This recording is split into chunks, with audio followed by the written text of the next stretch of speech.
Sa simpleng handog, ngunit taos-pusong naglilingkod, muling pinatunayan ng Pambansang Pulisya ng Pilipinas na ang tunay na serbisyo ay may kasamang malasakit at pagmamahal sa kapwa. Matapos magsagawa ng gift-giving activity ang Police Regional Office 6 Officers Ladies Club sa Zone 1B, Barangay Kalumpang Molo, Iloilo City, nito lamang ika-30 ng Disyembre. Ang aktibidad ay pinangunahan ni Honorable Piv O. Ligan, Municipal Mayor ng Santa Catalina, Negros Oriental at advisor ng Pro-6 OLC. Katuwang ang Regional Director ng Police Regional Office 6 na si Police Brigadier General Josefino de Ligan, kasama ang mga opisyal at tauhan ng Pro-6. Sa nasabing gawain na mahagi ang kapulisan ng mga gift packs at mahahalagang gamit na nagdulot ng ngiti at saya sa mga pamilya at kabataan ng komunidad. Higit pa sa mga handog, nagsilbi rin itong pagkakataon upang mas mapalapit ang ugnayan ng kapulisan at mamamayan, mapalakas ang tiwala at maipakita ang tunay na diwa ng serbisyo publiko.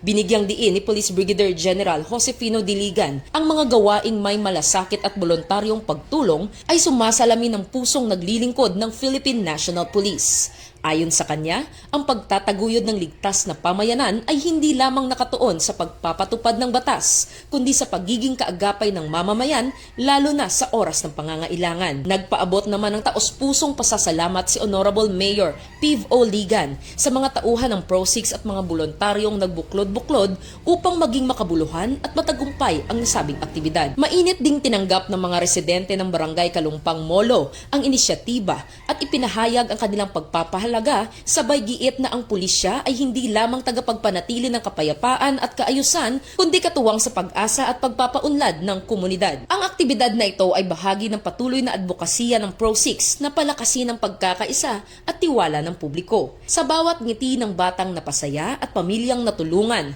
lalong tumitibay ang ugnayan ng kapulisan at komunidad bilang isang nagkakaisang pamayanan. Bagong PNP para sa bagong Pilipinas, serbisyong mabilis, tapat at nararamdaman. Mula rito sa Police Regional Office 6, ako ang inyong PNN Correspondent Patrolwoman Justin May Halyores, alagad ng batas, tagataguyod ng Balitang Pulis.